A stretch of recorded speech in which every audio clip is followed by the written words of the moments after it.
All right, so welcome to Buddhism in a Nutshell. This class will meet on Fridays in June, and at this time, 7 to 8:30. Yeah, so we'll go ahead and get started. And the first class of this series is kind of going to set the stage for um, going into kind of a high level overview of uh, Buddhist philosophy as it is presented in Tibetan Buddhism. Our center is part of or is presenting the information that is contained, preserved in the Tibetan tradition. His Holiness usually refers to that as the Nalanda tradition, as the great masters who came from India to traveled into Tibet to spread the teachings mainly came from Nalanda Monastery, which existed in India at the time.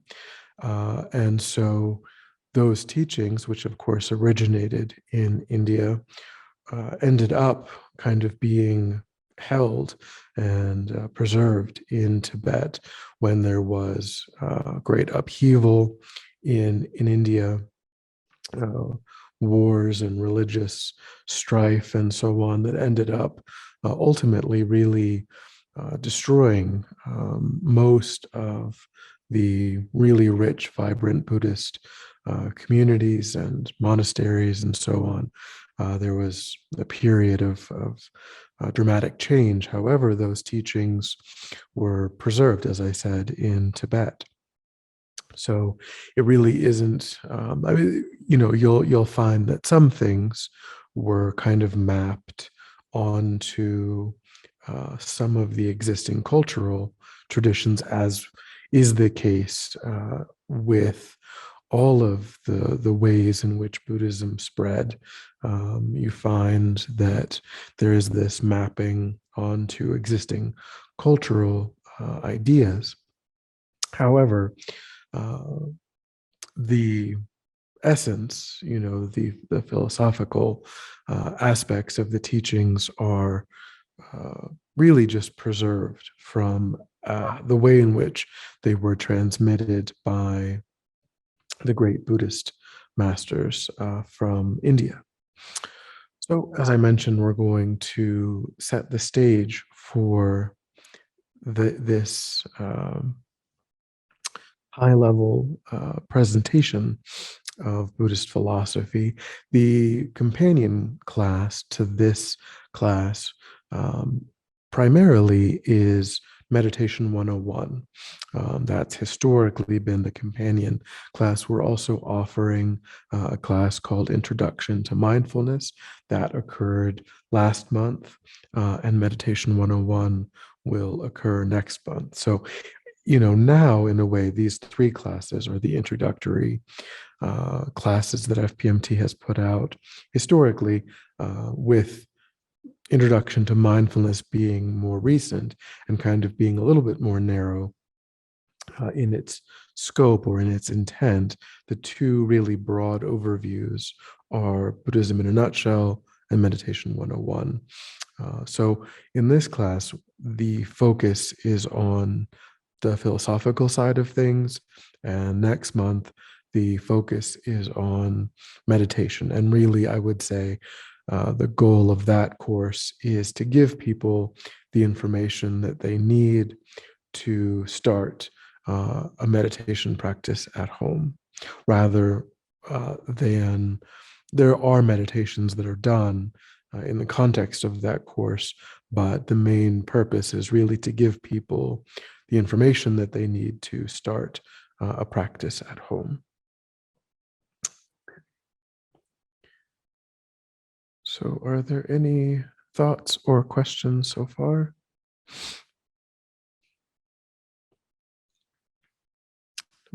Okay.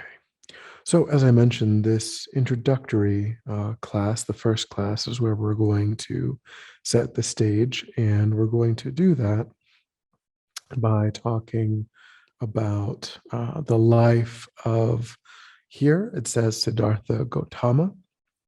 Siddhartha Gautama is the historical person who became known as the Buddha. So we could say, one way of saying is to say that this is to talk about the life of the Buddha. But the Buddha, the word Buddha, means the one who is awake. And so it's a title that was given to the person whose birth name was Siddhartha Gautama.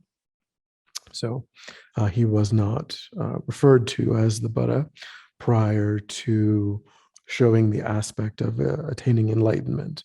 And after that point, he became known as the Buddha. So either way, you want to phrase it, we'll be talking about the life story of the person who would become known as the Buddha. That's where we'll begin. So the Buddha was born in a town. Oh, sorry. The Buddha was born in a town called Lumbini, which is in western Nepal. And it's right on the border between India and Nepal. It's really quite close to that that town. I'm sorry, it's really very close to the border between present day India and present day Nepal. So when we say Lumbini, Nepal, of course, we're using present day borders. The country of Nepal, the country of India, neither existed in their current form 2,600 years ago. But if we look at the present day borders, we would say that Lumbini is on the border between present day India and present day Nepal. And so this is a photograph of what's called the Maya Devi temple. And Maya Devi was the birth mother of Siddhartha Gautama, and it's thought that people understand where in Lumbini his birth occurred, and at that site, this temple was erected over time, and so it's called the Maya Devi temple in honor of the Buddha's mother. And this is a picture. I know that my video has disappeared. I wanted to make the photo a bit larger. So this is inside the temple. Of course, it being so old, it's it was built on essentially ruins. And this is another photograph. And this photograph is it's hard to tell from the photograph, but this is inside of a Lexan sort of case, and it's thought to be the paving stone where Maya Devi actually gave birth. She gave birth outdoors. It was kind of a sudden sort of a thing. She was by herself and kind of gave birth naturally on her own outdoors in this town called Lumbini. And this is presented as the stone on which the Buddha was born. Okay, so this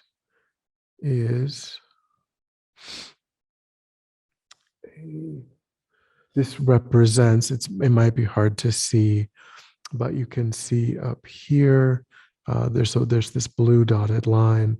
You've got a red arrow kind of more so central, and then on the upper right is Lumbini.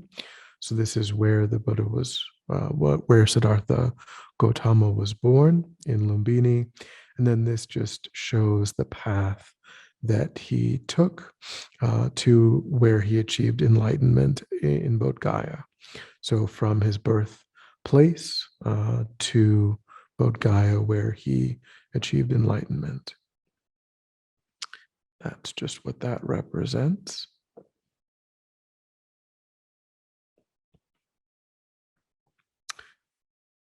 Okay. So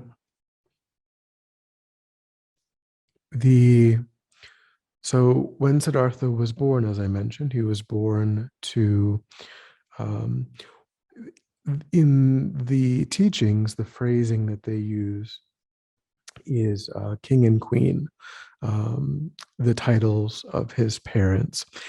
However, king and queen, if we use sort of present day understanding of that, it's much more grand than it really was. This whole region, this Indian Nepali region, 2600 years ago, was really a collection of small city states. And his parents were in charge of one of these small city states. So they were, you could say they were the king and queen.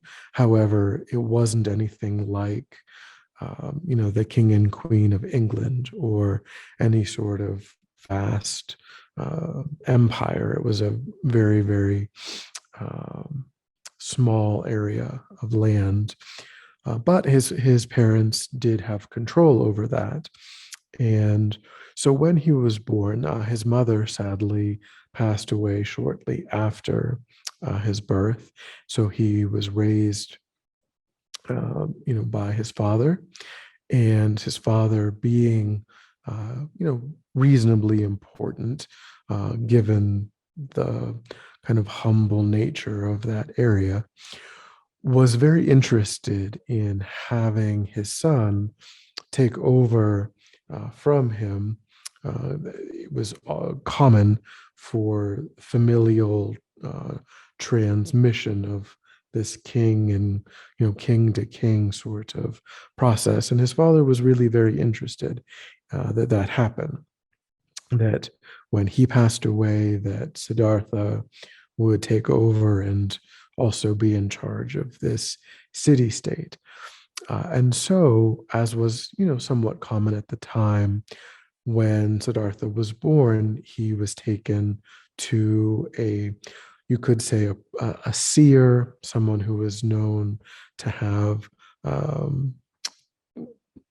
clairvoyance, certain paranormal capacities, spiritual capacities. And this person kind of gave a reading or a prediction of Siddhartha's life and told his father that Siddhartha would either do as his father had hoped, grow up and become king. And if he did that, then Siddhartha would succeed in using that position to unite all of the positions of all of these disparate city-states into one sort of grand empire. And his father was really excited about that prediction of his life. But this seer also gave another prediction. And he said that Siddhartha might reject that path, that kind of worldly path. And if Siddhartha did, then what would happen is that Siddhartha would follow a spiritual tradition and he would become sort of a similar kind of figurehead or uniter of the peoples of this area, but it wouldn't be done through, war or political power, but it would be done through a spiritual tradition that would spread rather than the spreading of military power or economic or political power. And his father was not interested in that particular approach. So what happened was that his father kept him very isolated. His father tried to prevent him from learning about the world and coming to, get interested in the world in terms of a spiritual perspective. And when, so he grew up then really very isolated and did not have a lot of interaction with the outside world. There was sort of this compound that his family lived on, and that was where he stayed. And then there came a point, though, where Siddhartha, um, where Siddhartha, sorry, let me, okay. I'm just going to talk for a while, so before we go on to the next slide. So Siddhartha grew up in this compound, isolated from the wider world, and that lasted until about his mid-20s. And at that point, Siddhartha really became interested in seeing what was out there. And so he traveled to, the local town and came across what are called the four sites. So when he traveled to this, just the local town, he was accompanied by one of his servants. And in this visit to this town, he came across, as it says here, a really very wizened kind of person, a very old person, really affected by old age. And then he came across a person who was quite ill, perhaps had boils, on the body, perhaps was a leper. We're not, it doesn't say exactly, but someone who was really visibly extremely ill. And then he came across a funeral, an open air funeral procession. So a casket, a dead body, essentially. And so what he was presented with was the sufferings of sickness, old age, and death. And this was the first time that Siddhartha had experienced these facets of the existential condition that all human beings face. Being, in his 20s, having been isolated from society, having been very shielded, very guarded. He went through at that time, kind of all at once, the same sort of thing that we, went through as small children when we went to a funeral for the first time, when we noticed that our grandparents or maybe our great grandparents were different than us. They were different than, our teachers in terms of the difficulties that they were experiencing. And then we would see people, who we might visit someone, a family friend in the hospital, and have to, hear, oh, this person has cancer, so on.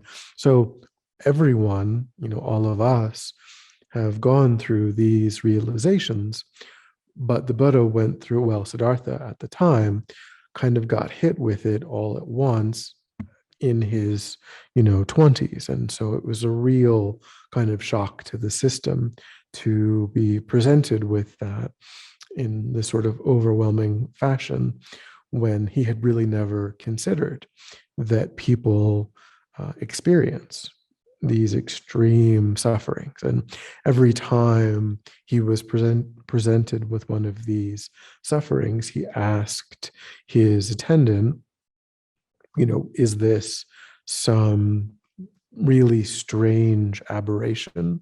And his attendant would say, no, if you live long enough, you will experience the suffering of this extremely elderly person. If you live long enough, you will experience the suffering of someone who's quite ill. And you will experience now, or some time from now, the suffering of death. All of these experiences are common to every sentient being, every human. And so the Buddha was really kind of in this overwhelming situation at that time, where he recognized that that was the existential condition that he was facing. And it was the existential condition that everyone that he knew, everyone that he loved, was also facing. And he became, really at that moment, particularly interested in trying to overcome those sufferings, to try to find some solution to those sufferings. And the fourth site that's listed here is a spiritual wanderer, a spiritual mendicant. He came across such a person. There were many existent spiritual traditions in India, Nepal, in this region, at the time that the Buddha was born, Siddhartha was born, 2600 years ago. Many existent spiritual traditions. Many people would leave home, would wander, and would seek kind of the nature of the mind, the nature of the self. And he came across a person who was engaged in that activity, and could tell that this person had developed spiritual qualities, had gained certain spiritual realizations. They seemed maybe quite peaceful, quite at ease, maybe quite joyful, and that they had gained some inner knowledge, some inner wisdom. And so it occurred to him at this time that perhaps that was the method that he could use to also seek the nature of the self and overcome these sufferings, to find a way out of the sufferings of sickness, old age, and death. And that became his goal, his intent, to find, he sort of decided to devote himself to accomplishing that goal at that moment. So he renounced his titles, his land, all of his inheritance. He gave all of that up, and he did what's still called going forth into homelessness. That's the sort of the definition of what a monastic in the Buddhist tradition. They go forth into homelessness. And that was, he sort of originated that, but, inspired by, again, all of these existent traditions where something, essentially the same was happening. And so then he practiced. He became sort of an apprentice to great masters of these existent traditions, and really embraced the existing spiritual views of the time. But the prevailing view in that region at the time for spiritual growth and development was more so extreme asceticism. So the prevailing view would have practitioners not eat, not sleep, stand in rushing cold water, even, beating the body. So the idea, the prevailing view, was that if you could sort of punish the body, the spirit could transcend the limitations of the body. And so Siddhartha really embraced that perspective and engaged in these practices for years. And there are, mainly in the Theravadan tradition, you can find statues and depictions of what's called the starving Buddha, although the Buddha wasn't known as the Buddha because it depicts this period of time when Siddhartha was really gaunt, really emaciated, not eating, and so on, really, again, trying to follow these existent traditions. But he ultimately found that he didn't view them as effective. There came a point where the Siddhartha was seated by a river, trying to meditate, but really having severely punished his body, he really wasn't having much success. He just found that those practices kind of were a hindrance. And there was a raft or a boat of some sort coming down the river. And on that boat, there was a musician who was playing some sort of stringed instrument. And Siddhartha, through that experience, had this insight where he felt strongly that he had gone too far, that these extreme practices were not useful. And just like a musician, in order to play really beautiful, transcendent music like this musician was playing, the instrument that that musician uses has to be tuned right in the middle. It can't be tuned, the strings can't be tuned too harshly, too tightly, because the music would just be kind of noise. And if the strings are tuned too loosely, then there's no sound that's produced. So if a spiritual practitioner doesn't really apply any effort, doesn't have any discipline, then they won't make any progress. But if they go in a really ascetic direction, then their instrument, their body, their mind, will be too negatively impacted by those ascetic practices to be able to gain any real insights through their practice, because they will be exhausted and hungry, and that will just overwhelm their body and their mind. So at this time, he let go of these ascetic practices and he began to feed himself, to look after himself, but still maintaining the discipline of meditation and so on. And this was when he traveled to Bodh Gaya. I showed the slide, prior slide, where he ends up in Bodh Gaya, and that is the place of his showing the aspect of achieving enlightenment during this period, where he has this balanced approach, where he is taking care of the body, taking care of the mind, but still engaging in the discipline of meditation and so on. Okay. So let me get...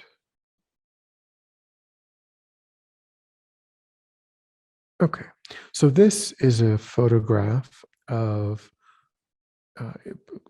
what's now known as the Bodhi tree. However, of course, it's not the exact Bodhi tree that the Buddha sat under during his final meditation where he showed the aspect of achieving enlightenment, it's understood to be something like, a sapling of a sapling of a sapling of a, some descendant of the original Bodhi tree. However, this tree does still exist in Bodh Gaya in India, and it's thought to be a descendant of the actual Bodhi tree that was present at the time that the Buddha, that Siddhartha became the Buddha in his final meditation under the Bodhi tree. And I have some photographs of present day Bodh Gaya, the kinds of monuments and statues and so on that have been erected in that location.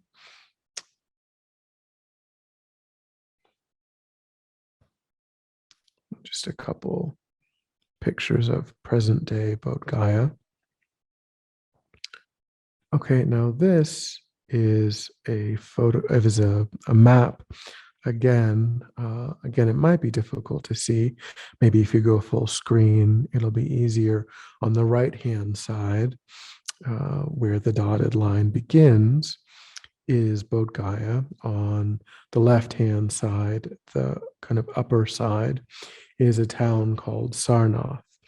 And I assume that there was or is a bridge that covers the waterway that the line goes through. But this is just again showing from where the Buddha achieved enlightenment in Bodh Gaya to his first teaching as now the Buddha in Sarnath, or also called Deer Park or Varanasi. These are places all around the same location here where the Buddha gave his first teaching, his first discourse on the Four Noble Truths. That was his first teaching. And now I have a couple of photographs of present day Sarnath or Deer Park. And again, just these are the kinds of monuments that have been created in that area.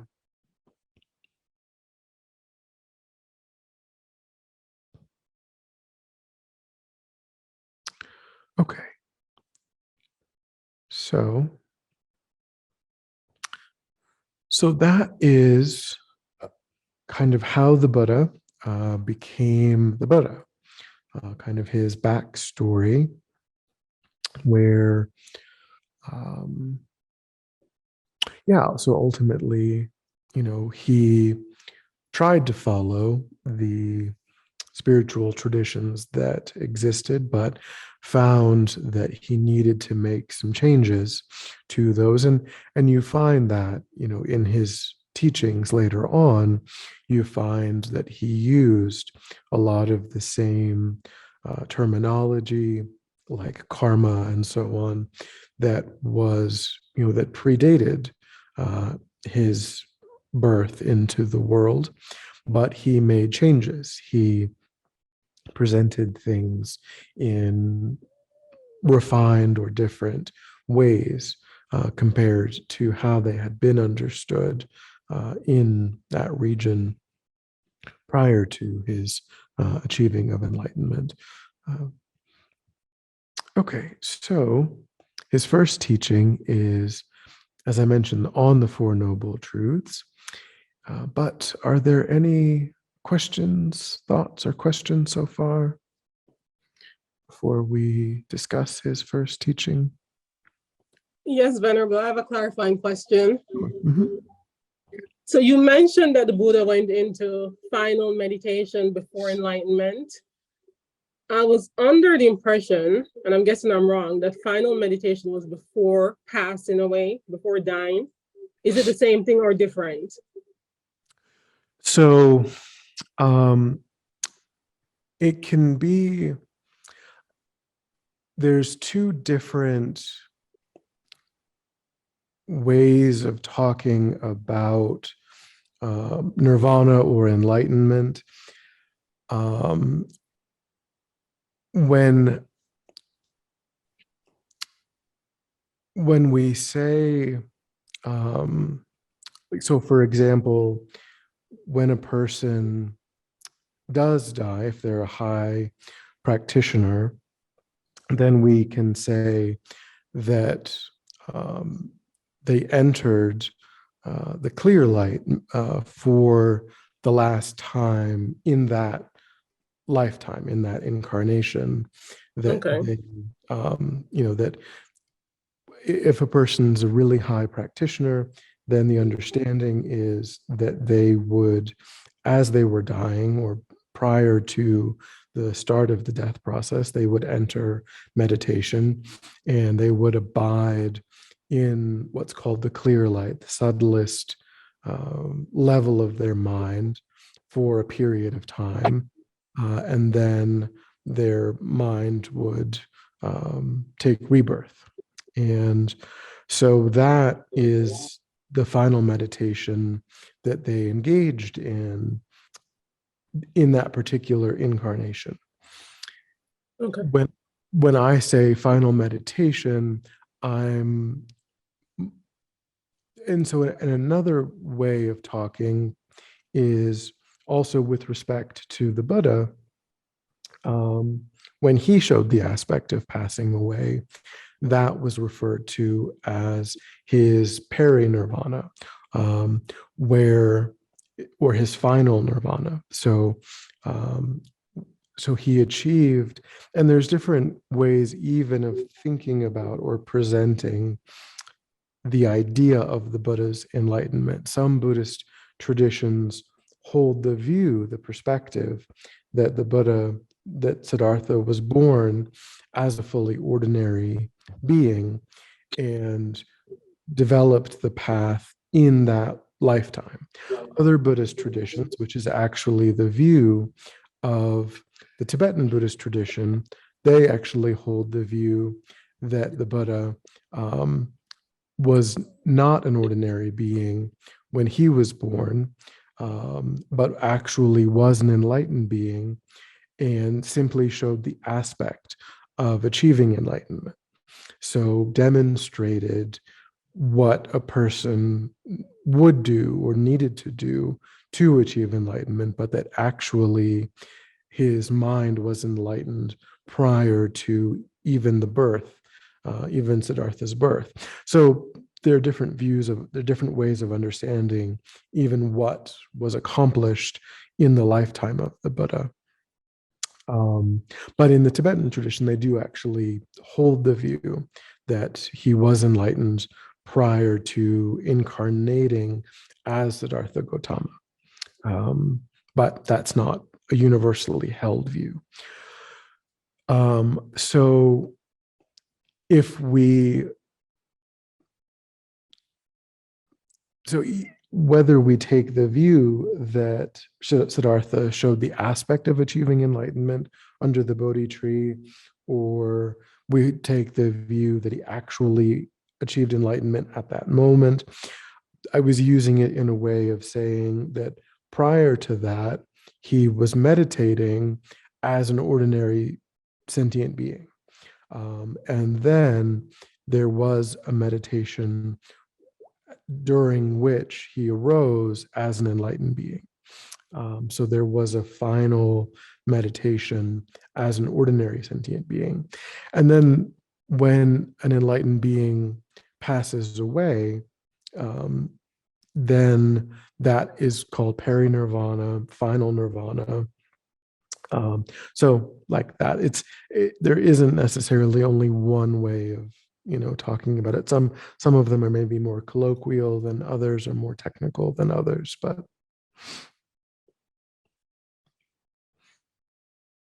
that. Oh yeah, sure.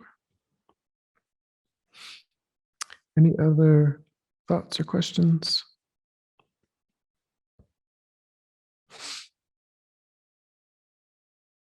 Nope.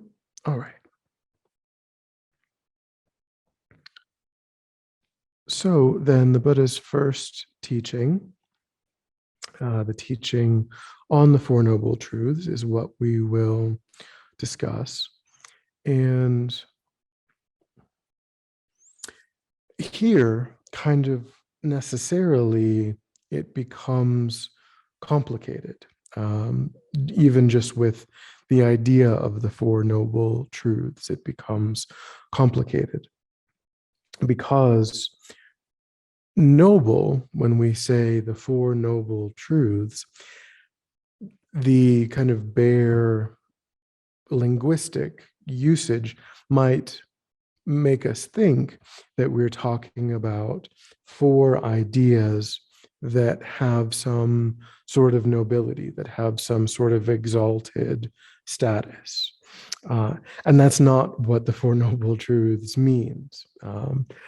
The Four Noble Truths, here the word noble is one of these technical terms, and it means a person who's had a direct non-conceptual realization of the nature of reality. When a person accomplishes that in meditation, they become known as a noble or an Arya being. They're not yet enlightened, but they have had a direct non-conceptual realization of the nature of reality. And that does fundamentally change how they perceive themselves, how they perceive reality, how they perceive all existent phenomena. It fundamentally is altered by this meditative realization that people can cultivate. And when a person cultivates that particular insight, the way in which they see themselves, they see the world, they see existent phenomena becomes characterized by these four things. So these are four things that are known to be true by Arya beings, by noble beings. And there's really a version of this that we, as ordinary sentient beings, also have. We also look at the world and we kind of have an ordinary way of thinking about these things or characterizing these things. And we'll go into how these two things differ. But these are the four things that are known to be true by Arya beings. Okay, so the first is true suffering. And you probably have come across the Four Noble Truths before, maybe in maybe middle school or high school, or maybe you've done some reading, even just recently. And it's quite common that the Four Noble Truths are presented as the truth of suffering, for example, with respect to the first noble truth. But the phrasing that I've used here, true suffering, is maybe I think is maybe a clearer way of understanding how this insight differs from the insight that an Arya being is having as compared to an ordinary being, because they're both existing in the world. They both have a body and mind. They're both observing phenomena. And they're both coming up with a way of describing their experiences.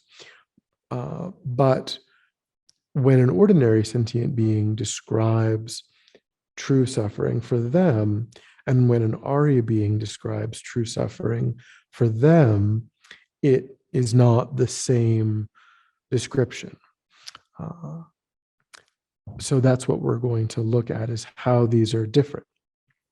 So for an Arya being, true suffering has three divisions: the suffering of pain, the suffering of change, and all pervasive suffering.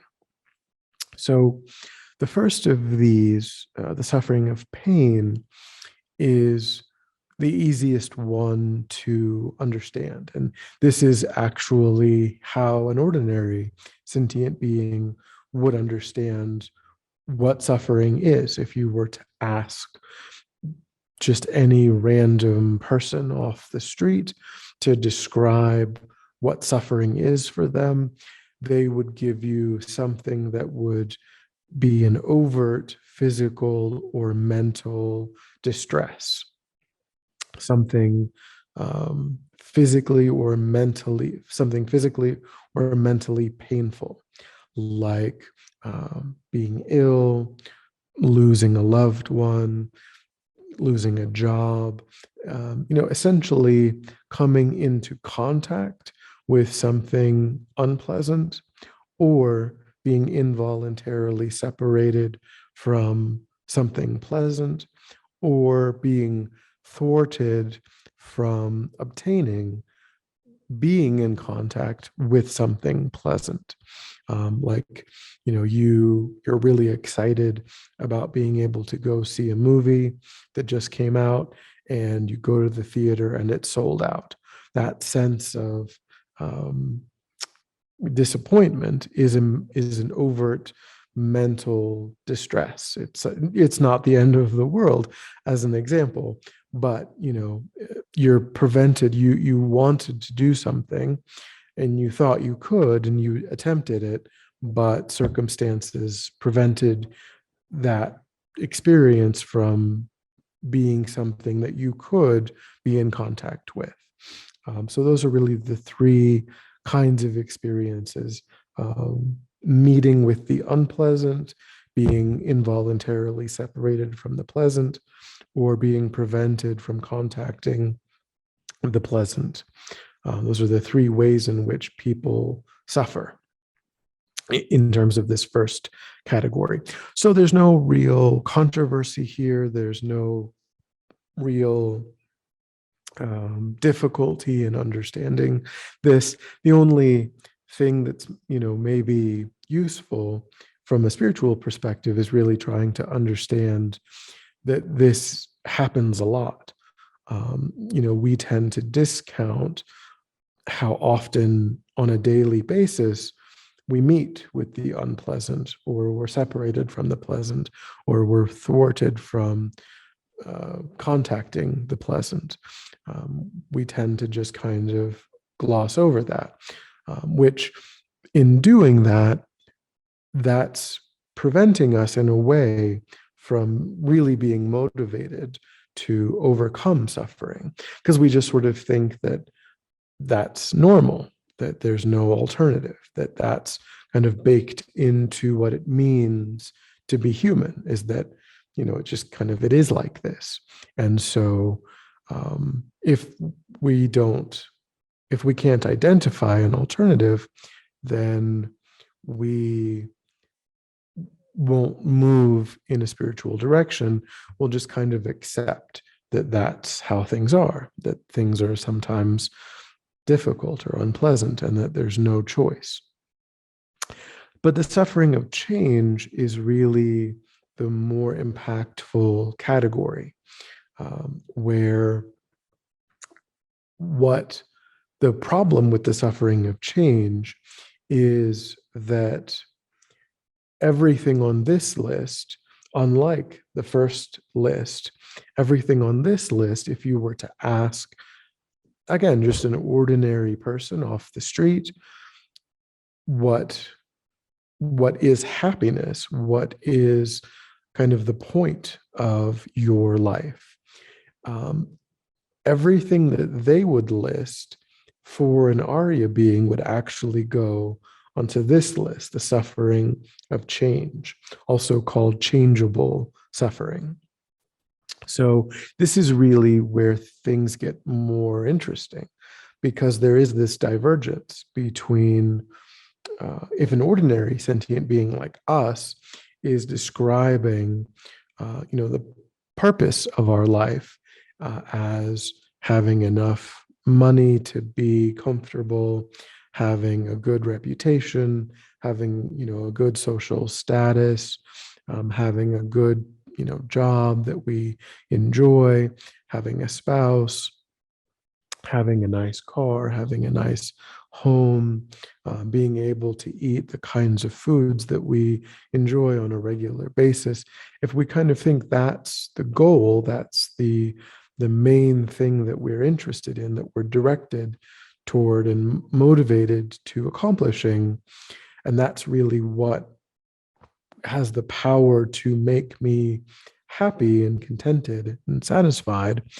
The fact that Arya beings who've had this meditative direct realization of the nature of reality, the fact that they see that as changeable suffering, is important to really think about. And this is just to give information, but it's important to at least consider, like, why are these views so divergent?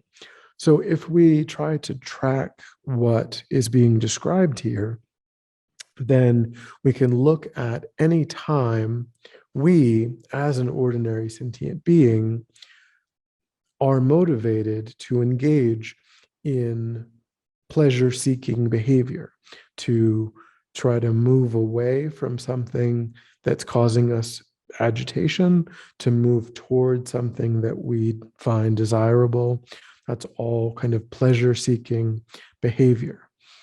And what motivates it in the first instance is a kind of restlessness in the mind, kind of a view that in the moment we're not fully satisfied, that something is wrong with the present moment. The present moment doesn't contain chocolate. It doesn't contain a TV show or a movie or talking with, a good friend, or going to an amusement park or the beach, what have you.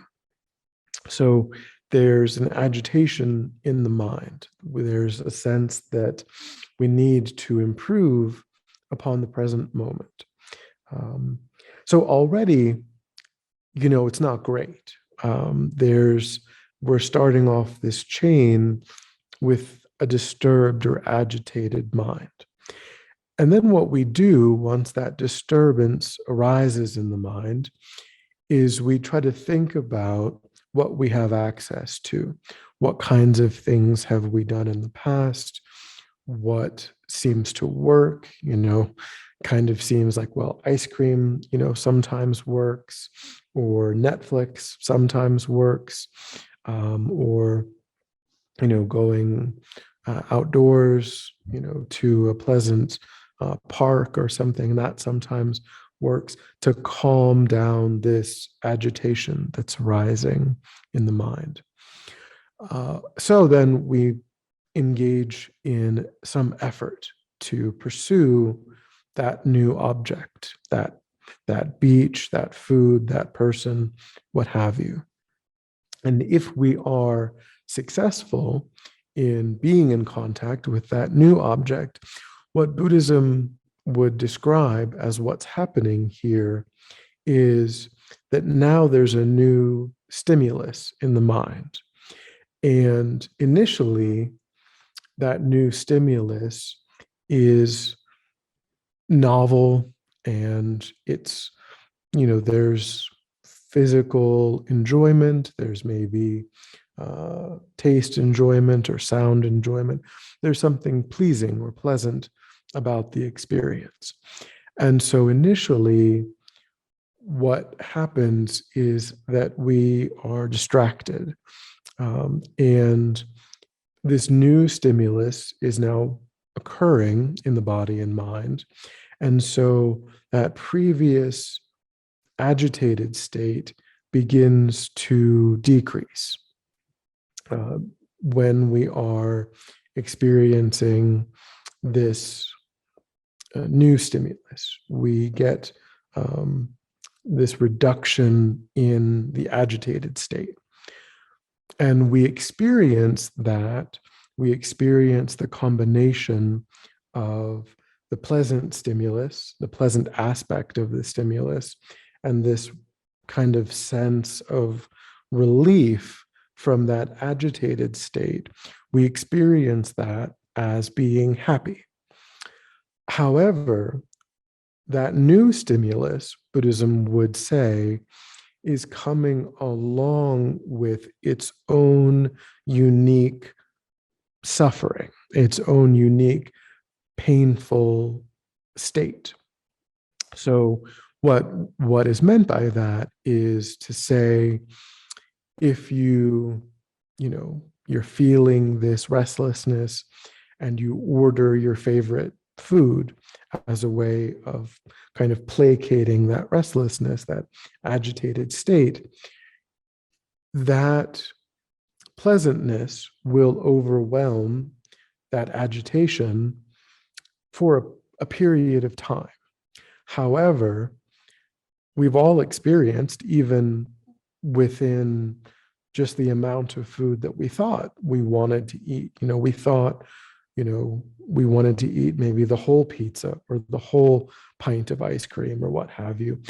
And then even just within that, we can get to a point where we're grossed out by what we've done. Like it starts to feel painful in the body and mind. And certainly, even if we completed that stimulus, for example, we watched the whole movie, and we really enjoyed it. It was great. And the whole time we were kind of absorbed in that new stimulus. However, if that movie then replayed itself and we kind of, restraints kind of popped out of the chair that we were in and we couldn't move, we couldn't leave, and the movie started to play again, now we would really not be motivated to watch that movie a second time or a third time or a fourth time. So that's what changeable suffering is.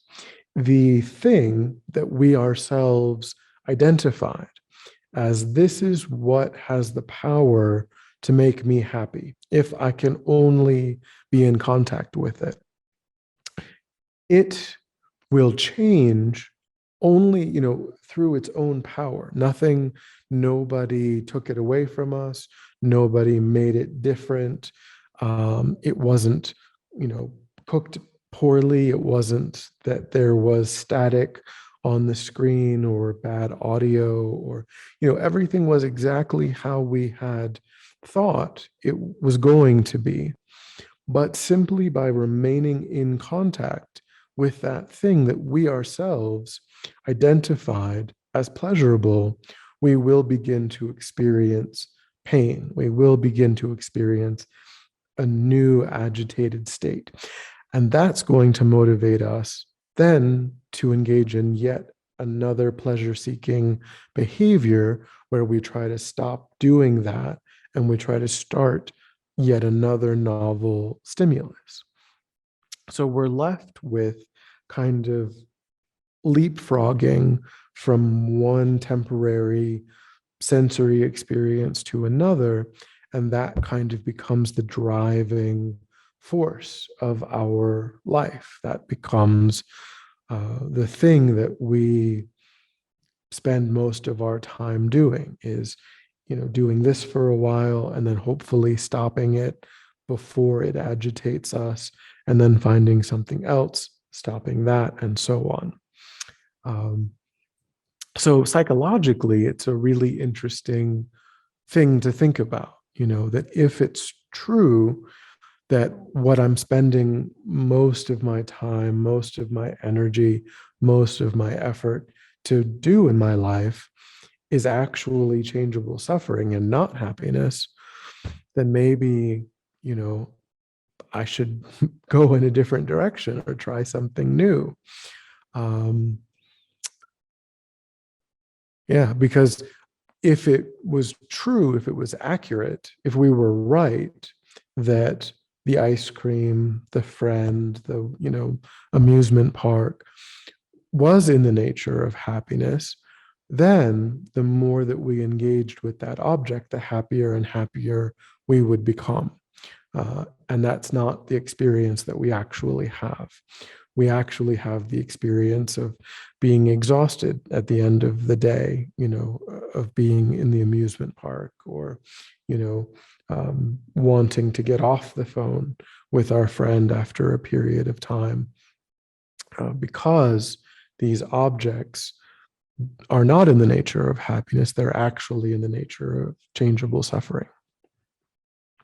And then the third category, called all-pervasive suffering, is the idea that no matter where we take birth, no matter what kind of life we have as an ordinary sentient being, there's no kind of existence that is ordinary that isn't conditioned by the suffering of pain and the suffering of change. That, we can't just die and naturally, spontaneously take rebirth somewhere, or go somewhere, or do something that isn't going to be marked or conditioned by the suffering of pain and by changeable suffering. So this is the existential condition of all sentient beings. All ordinary sentient beings have lives that are conditioned by the suffering of pain and the suffering of change. So the first noble truth is depressing. However, they get progressively more hopeful as you go on, because the purpose of the first noble truth is born out of the understanding that we do need to deeply understand our existential condition and the existential condition of all other sentient beings in order to give rise to a really deep-seated motivation to overcome that existential condition.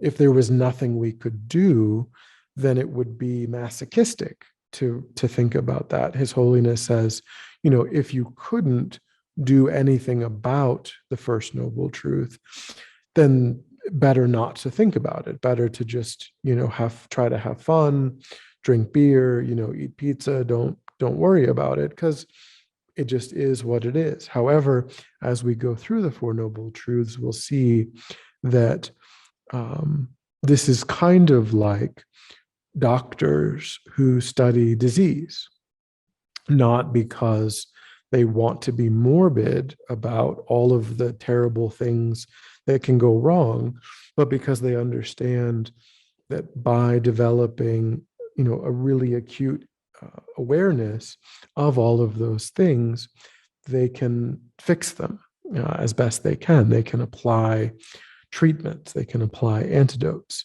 to what is going wrong. However, there's no hope of that without that deep understanding of all of the things that can go wrong.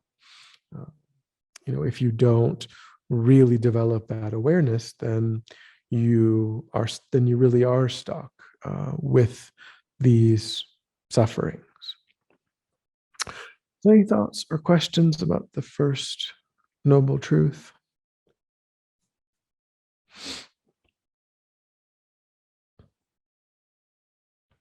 Okay. So to go back to this idea, we as ordinary sentient beings, we also have our own understanding of true suffering. But we think that true suffering is, not having resources, not having comfort, not getting what we want. That for us is true suffering. Whereas here it's and so if we stay with that understanding, that's a very surface level understanding. That's just the suffering of pain. And if we stay with that surface level understanding, all of the antidotes that we will be motivated to seek, which we are, we as ordinary sentient beings, we are motivated to avoid becoming homeless or to avoid, diseases of various kinds.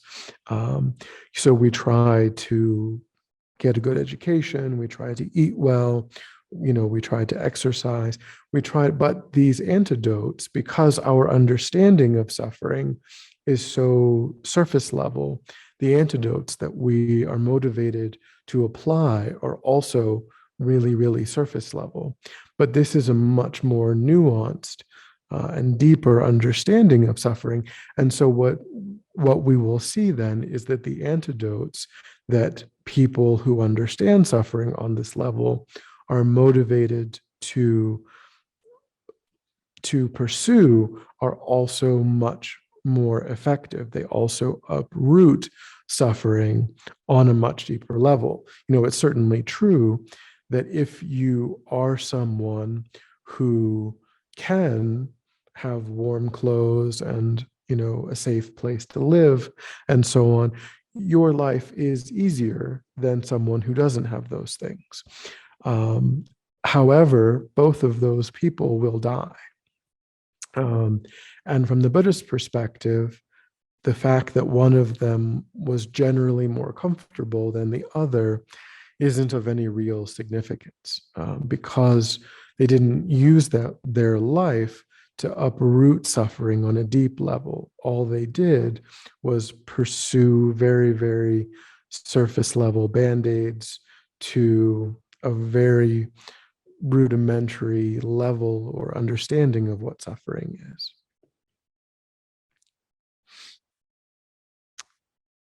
Okay.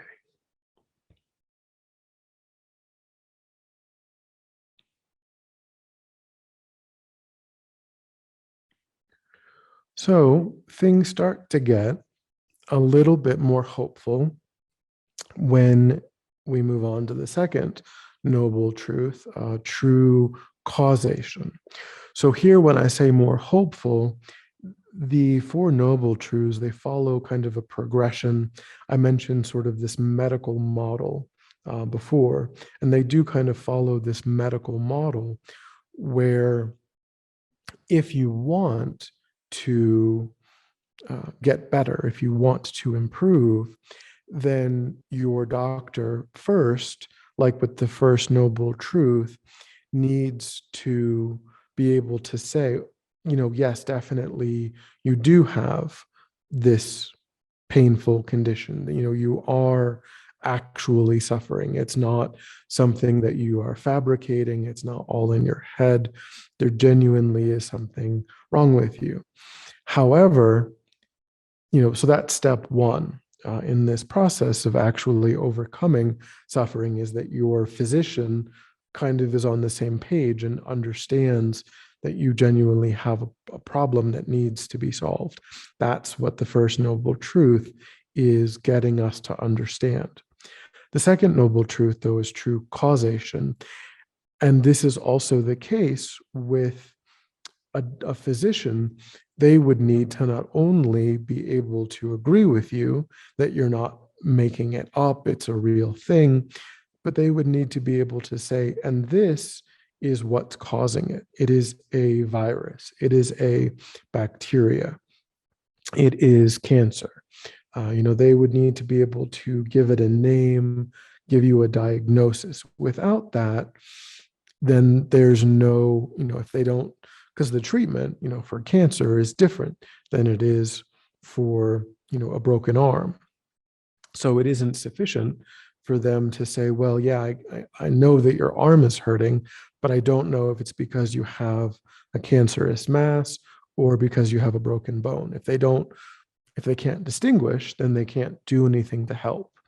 So with this, the Buddha is giving us the actual reason why the first noble truth exists, which is also helpful because it's not causeless. It's not just kind of, oh, well, that's the way things are. There's actually a diagnosable, pinpointable origin for why we do suffer. And that causation is described or presented as the three root delusions, the three poisons. Here, described as anger, attachment, and what's called fundamental ignorance or marigpa. So these are the base causes of our suffering. The fact that we have a mind that is under the influence of anger, attachment, and fundamental ignorance. So anger here, the definition of anger is a little bit different than just, anger exists on a spectrum. However, what Buddhism identifies as problematic about anger is that there are forms of it that come along with the wish to cause some harm. That harm doesn't have to be physical harm. When we say an unkind thing to someone, we're doing it because we want to wound them, with our speech. We want to inflict something. So that's the problematic aspect of anger. It isn't just sort of a recognition that this is something that's bad and needs to change. It's really that we want to cause some harm to the people that we think are responsible for doing something to us, doing something to someone else. We want them to experience pain. And then attachment also can be translated as craving or desirous attachment. This is a mind that arises where we observe something pleasant, unlike with the mind of anger, which observes something unpleasant. This is a mind that observes something pleasant and feels like our happiness is dependent upon contacting this external circumstance or person or inanimate, like a food, what have you. Could be a job, could be a relationship, could be food, could be leisure, anything that's external, that seems pleasurable, that we decide has the power to make me happy. And if I'm not in contact with it, I will, by definition, suffer. So both of these minds have an element of exaggeration. When the mind is angry, we are observing something unpleasant and we feel threatened. We feel like I will suffer if I cannot be separated from this. And I'm even willing to cause some harm to that person, who I think is responsible for making me suffer.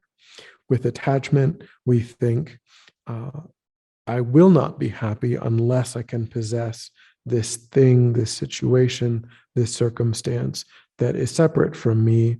And so I have to pursue it. I have to obtain it. I have to remain in contact with it. Or else, by definition, I cannot be at ease. I cannot be happy. And both of these perspectives are inaccurate. They both are exaggerating the nature of the object that they're relating to. And then there's fundamental ignorance. And this, as a topic, is really something that we have to circle back to in the fifth class. We'll devote the fifth class to understanding fundamental ignorance. But it's related to this idea of exaggerating the status of the things that we cognize. Every time that we cognize something, we label it as either unpleasant or pleasant or neutral.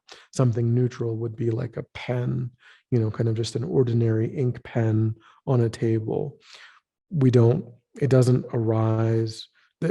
trigger attachment or aversion or anger. It's just sort of, yeah, that's a plastic pen on the table. But it could be like a gold, ballpoint pen. Maybe we collect gold ballpoint pens, and then we are triggered in our desirous attachment. Or it could be, a pen that's covered in, mud and there's bugs and there's worms, and and we're like, oh, that's disgusting. That triggers aversion or disgust or a sense of, get that away from me. But everything that we experience, we label in one of those three ways. And when we do that, it is as if the object and that label of pleasant, unpleasant, or neutral are the same, that there's no space in the mind, that it's as if pleasant objects are made out of pleasantness or happiness, and unpleasant objects are made out of aversion or disgust or some sort of painful quality. Uh, we don't take responsibility, or we don't acknowledge the ways that we layer on top of what's there with pleasant or unpleasant or neutral. We think that the object and that label kind of arise together. And then there's subtler ways of understanding that as well. But that's fundamental ignorance. And as I said, we'll circle back to that in the 5th class, where we'll devote the entire class to understanding fundamental ignorance. But what the Buddha is saying is that if our mind did not have these 3 root delusions, these 3 poisons, then we would not suffer. And then we can imagine, therefore, that there are beings who don't have these 3 things in their mind and therefore don't suffer. Any thoughts or questions about true causation?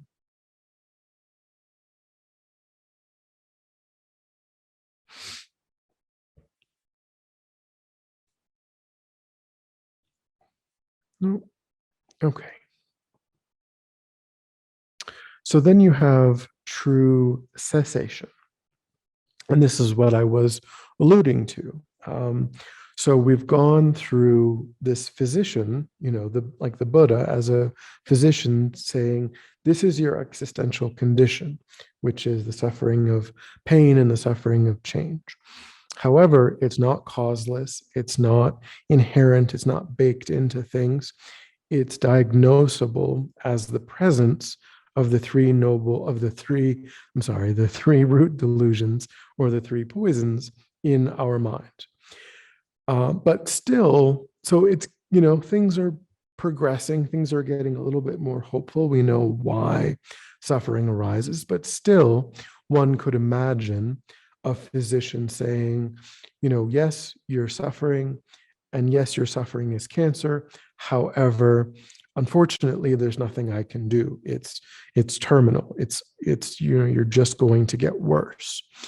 But that's not the Buddha's observation about the 3 root delusions.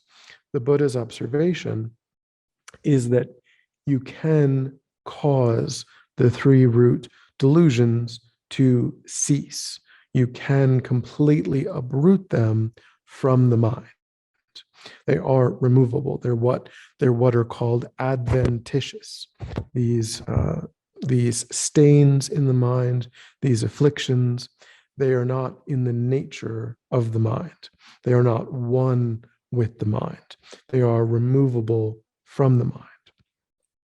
And so things are now, looking up. That's like the physician saying, yeah, you've got cancer. However, it's exactly this kind of cancer. And I've seen countless numbers of people who have this exact thing fully recover. So don't worry, you're going to be fine. That's kind of what the Buddha is saying here is, yeah, things are difficult. However, I have seen in my own direct experience that what is causing you to suffer is totally fixable. And these cessations, what they lead to is either nirvana or enlightenment. These are the 2 ways in which, or the results of these cessations, nirvana or enlightenment. So that, again, it's a little bit complicated because these are two results, two kinds of cessations taught by the Buddha. One is what you could call lower nirvana, and the other is full enlightenment. Lower nirvana is the stated and achievable goal of practice in the Theravada tradition, which is the tradition of Buddhism that you find in the Southeast Asian countries like Thailand and Cambodia, these southern Asian countries. These are Theravada countries, and the goal of practice in those countries is nirvana or lower nirvana. The Mahayana countries, the northern Asian countries like China, Korea, Tibet, Japan, these northern Asian countries are Mahayana tradition countries, and the goal of practice there is full enlightenment. So these are two different traditions given to us by the Buddha for different kinds of practitioners, and they're both valid goals that were given by the Buddha, but they are different. And so we'll unpack that a little bit probably next week because we're running out of time. But those are the two ways in which suffering can be completely ceased. It can either be completely ceased by achieving lower nirvana, or it can be completely ceased by achieving full enlightenment. And then you have true paths. And this is the method. So this would be like the treatment plan. So the physician is telling us, don't worry, everyone who has what you have recovers. And this is the methodology that we use to bring about that cessation.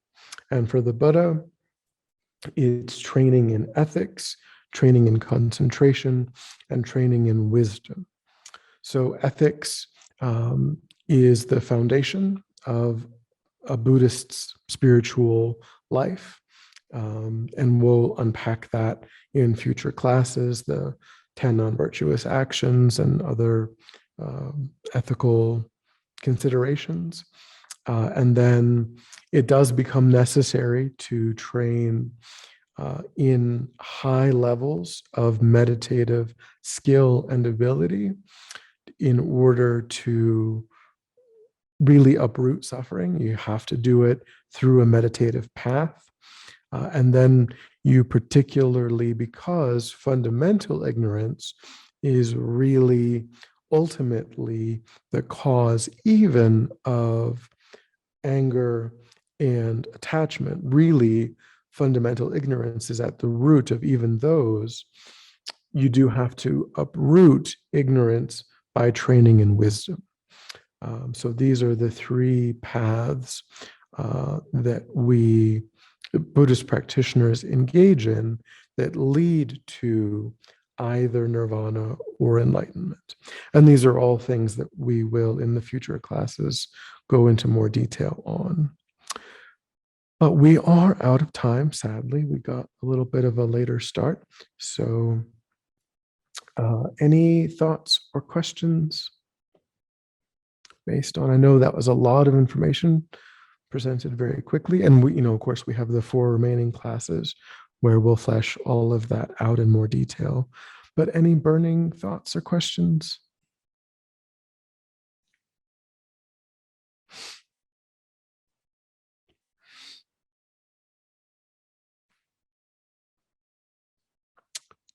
Nope. All right. So yeah, so we'll meet the remaining Friday nights. And as I said, really the 4 Noble Truths are the kind of framework. Everything that the Buddha taught can be understood to be a further explanation of one or more of the 4 Noble Truths. So that's kind of the framework that we're going to flesh out in all of the future classes. What are the 4 Noble Truths in more detail? But are there no questions?